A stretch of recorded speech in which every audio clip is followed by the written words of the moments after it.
What's going on, you guys? Slim here, back today with a new deck profile for you guys. And I'm not alone this time. I got my brother that I am convinced we were separated at birth. The one and only Michael Nugent. He is here. What's up, guys? What's up? He is here to profile his first place Dogmatika Mutant. That's right, you heard that right. Dogmatika Mutant deck profile.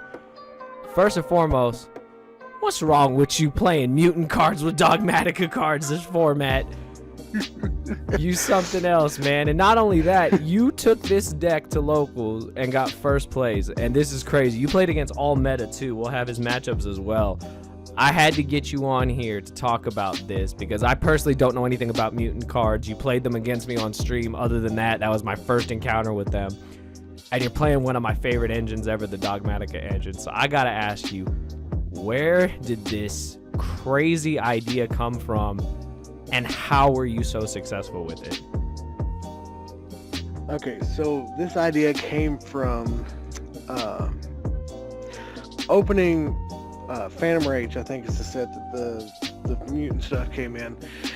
And I was like, I had seen the reveal for them before because they're one of the new TCG exclusives, and so we were really excited for them, and then we realized real quick that it was not going to be a super consistent deck because you've got little guys, and the little guys banish themselves and another from hand and tag out for the big guys. The big guys are kind of underwhelming, and like the little guys, the MO5, it says M, it searches monsters. The ST46 is spell and trap. So it'll either search one of your two trap cards or your field spell. Your field spell is basically an E-Telly. If it said from deck, it'd be awesome, but it says from hand, so it's not great. Yeah, they weren't gonna give you more E-Tellys. Yeah, unfortunately. And so I started looking for cards to pair this with, and the easiest cards to pair it with are hand traps, which we play the 3 Ash and the 3 Game and the Driver, and the Saravis, but the Saravis also ties into the Dogmatika package because you're using we'll talk about that. Yeah, that's spicy. We'll talk about that when we go through it, but yeah, of course. And then you discovered that Dogmatika works the best with this deck. Yeah, Dogmatika was the easiest decision to make because it's like, well, once you add the mutant stuff and the hand traps in, you're like, okay, what generically good cards can you play? And the Dogmatika cards were what stood out. I was like, you put 3 Punishment, you put 3 Servant, 3 Ecclesia, and then you play like 2 Maximus and one Fleur, and like that's 12 cards. Yeah, that's 12 cards. And so the mutant cards were going to take up like a super small part of the deck, but it's actually a really vital part of the deck because it gives you another interruption on your opponent's turn, as well as having the punishment, the schism, and everything that your normal Dogmatika deck can do. So it's really well thought out. It's been really well tested, and I think y'all are really gonna like this once we get into it. I promise. Definitely. Well, I won't waste any more time. We'll get into it. So like you said, your hand traps of choice, you had the Triple Ash and then the Gamma and the Driver. I mean, that's pretty standard. Hand traps have kind of gone down this format, but you want to play ones that are generic enough to still, catch something. And I mean, also for a locals level, like even though you played all meta, I think Ash is arguably like, it's the most generic. It's something that will always hit something that your opponent's playing. So yeah, it's always... It's like the best blanket hand trap. I know it's not good in a lot of these like super high meta decks and your normal like Dogmatika Invoked and stuff. You don't really play Ash. But the thing is, you want good blanket hand traps to help you with every matchup, not just like because it's locals. It's not like we're going to a YCS and we're expecting just a bunch of meta. Exactly. So I was not expecting to face all meta. I was expecting a little bit of rogue, and Ash just kind of runs over rogue. Definitely. And Gamma Driver is self-explanatory. This card is insane. Even though you got to play the damn brick. You got to play the damn brick. Yep. Yeah. Chain Gamma, game over. Yeah, nice game. Because you also play the Omega in the extra deck, so you can rip a card from the hand. So that's crazy.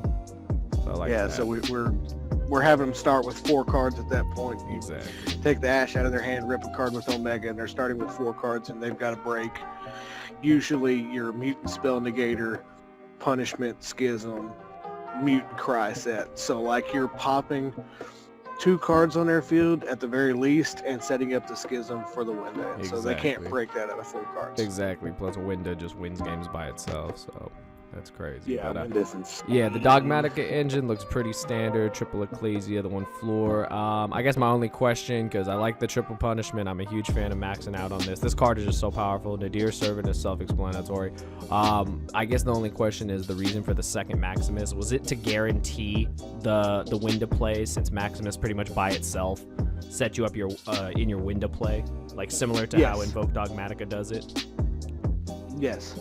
So Maximus is one of those cards, like once it's in the grave, you can keep adding it back off the Deer Servant, but I wanted to maximize my chances of opening everything that I needed to do the window play, because with this deck, like any other Dogmatica deck, if you're able to get the Schism activated on your opponent's turn, set up window, and have just punishment window is enough.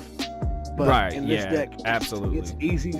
It's so easy in this deck to have your Mutant Cry set, which is your fusion spell trap, and to be able to have Schism set plus punishment, and to be able to fusion summon your small mutant fusion, and then have the window plus the punishment set is ridiculous, because your mutant fusion is coming out, popping a card they control.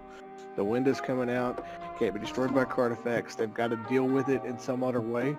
And then off the punishment, you don't necessarily have to pop anything. You can send the Herald and search the Saravis. Yeah, and this card protects your window as well. Out.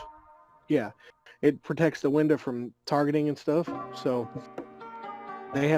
you're forcing them to find another out to the window. Right. It's almost impossible. Yeah, that's already hard enough for most decks this format to deal with, so I really like that. So yeah, so that's, in case people were wondering what Surveillance is in there for, that's what it's in for. And then we'll just have you run down the mutant cards. So you have the one of looks like one of the mutant Arsenal. Yeah, Arsenal is the it's one of the big guys. The one you're usually summoning is the Beast. It's the Spell Negator. Okay, so this negate. I remember you played this against me. It can because you can't target it with monster effects. Yeah, you can't target it with monster effects. It's got the spell effect negation. You basically banish 1 card from your hand or field, or I think grave. I'm not really sure. I don't have the cards in front of me, but yeah, banish 1 card from your hand or field. Yeah, negate the activation field, and banish that card. Oh wow, it banishes. Yeah, it banishes it, and it can banish itself for the negation. Oh, nice. So it's all pretty much always a negate. Yeah. Yeah, if they go to try and negate it with like an imperm or whatever they have, you can just banish it, get it off the field, and it still negates. Oh, nice. The only thing that's going to follow it is the gamma, or like something like that. Yeah. So. Then MO5 you said is the one that searches monsters. ST46 searches monsters. The ST46 searches the spells and traps. And then onto the spells. Call by, teleport. That's just pretty standard, because these guys are actually psychic. So sorry, teleport. You're not coming to more than 1, but it's pretty nice. And then you could also even bring gamma out if that ever came up in any situations. So you have plenty of targets. Teleport's always live, it seems. Oh, yeah. And then you said 2 copies of the field spell, which is like E-Telly, but from your hand. Yeah, and it's on activation, so it's not like something that's during the main phase. You can activate this effect. It's an on-activation effect, so it can't be Ghost Ogre. Oh, nice. Yeah, that's nice. So just 2 of those. We already talked about Servant. Terraforming obviously searches your field. Punishment, I like it at 3. Ice Dragon's Prison in the main deck. I mean, there's no reason not to. This card is actually just so insane in this format. It can out so many problematic things. It's not good against Drytron, but it's good against pretty much everything else.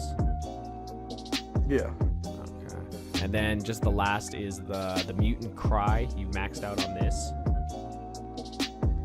So Mutant Cry is your... Oh, it's during the main phase. The fusion spell. I see. The fusion trap by shuffling the materials. Oh, nice. So basically, this is what you were talking about. This turns into your interrupt on the opponent's turn. So that turns into it does. Okay, and then mutant expansion. Turns into the level 6 or 8 fusion, whatever it is that pops on their turn, and nice. It makes itself whenever they activate a monster, a spell, or trap, you can chain the fusion to be able to make it unaffected by that same card that they're activating. Oh, nice. Whatever type it was. Nice. And then So expansion. if they try and negate it with a monster or negate it with a spell or trap, you just chain and say, and whatever type of card that is, it's unaffected by those for the rest of the turn. So Nice. I like that. And 2 expansions. yeah, it's pretty insane. And then the 1 schism. Obviously, that makes Winda. You just win when you summon that Winda.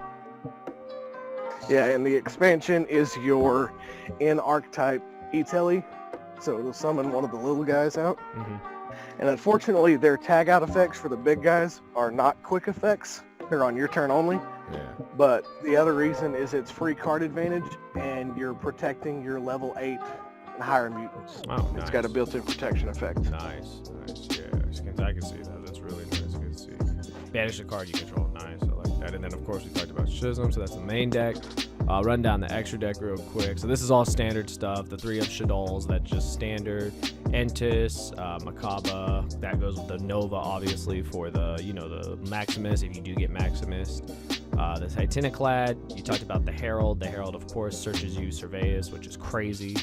The Omega, obviously, if you can make it. The All Mirage Secure Gardener, just like standard Link plays.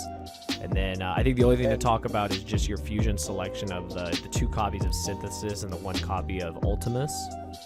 Yeah, so there's a deck list for this deck that M. Cole had on his channel that I think the guy had tested it, but like the first Ultimus very rarely comes up, and he was playing 2 Ultimates. So that's why in my testing, second Ultimus became the Herald. And so yeah, the first one never comes up because you've got to use 3 level 8 or higher mutants. And so it very rarely comes up because at that point you've basically got to be using 2 Synthesis, your fusion, and then 1 of your Beast or Arsenal. I see. So you've only got 5 targets to be able to make the Ultimus. Yeah, not only that, it seems like if you're already getting out multiple of these, the game probably is already over, so I see the point for that, so that makes a lot of sense. Then just your side deck, just very, very standard. I like this side deck. Lancia, Drolls. Droll obviously is insane against Drytron, so that's become like a staple in like every side deck if you can't main deck it. Pank belongs in everyone's side deck. Nibiru's still good against Virtual World, so that's still a good card to have in here. Duster, of course, and Reboot for back row. And then I love that you're playing D-Barrier. This card has actually come back with like full force this format. It's actually crazy how good this card is because it works against pretty much every matchup. Yeah, so I really like that. And then just last thing to run through for you guys is actually his matchups, which I have right here, which is crazy because you actually played a lot of meta. I was very surprised. Like when you told me what you were going against, I was like, really? I was like, this is crazy. So round 1, you 2-0'd Invoke Dogmatika, which is like my favorite deck, so that's crazy. Round 2, you beat Eldritch Zoo 2-1. Round 3, now I gotta ask you, how was this Eldritch Evil Twin Dragoon deck? You ended up beating it 2-1, but that just sounds like a headache. I honestly didn't even know if Evil Twin was a deck. Yeah, it's a deck, and it's kind of annoying to play against because the normal summons, the Evil Twins, when they come down, are basically tour guides. Oh, okay. So they summon from the deck. You've got to deal with the Dragoons, you've got to deal with the Eldritch stuff, and then you've got to deal with the Evil Twin stuff, netting so much advantage. Right. That they're just powering you with the Evil stuff. I see. Yeah. And then round 4, So unfortunately, it seems really like kind of a annoying to headache try and play matchup. against. Yeah. And then round 4, your only loss, you lost to the pile, which, I mean, it happens. Sometimes, like, the pile is just crazy. Like, we were talking about this. I think the 60-card decks are very good. The trap cards are very good, so that kind of makes sense. And then top 4, you actually got redemption because you played another 60-card pile and you beat it 2-1. Finals, I know you ended up winning by beating Virtual World 2-0, so much for that matchup. But I mean, this, to be honest, this is a pretty crazy like run at locals, especially with what I would consider a very rogue deck like this. But I think this is really cool, and hopefully you guys did enjoy hearing from Mike how the deck works. Hopefully you guys will try it out, and we can just see more of this deck in the future. But Thank you, brother, for coming on here. Hopefully you guys did enjoy. Smash that like button if you did. If you got any questions, leave them in the comments below. We'll be sure to answer them, and I'll definitely be featuring more cool decks like this in the future. But I'll give the video a thumbs up. I'll see you guys next time. Thank you for watching.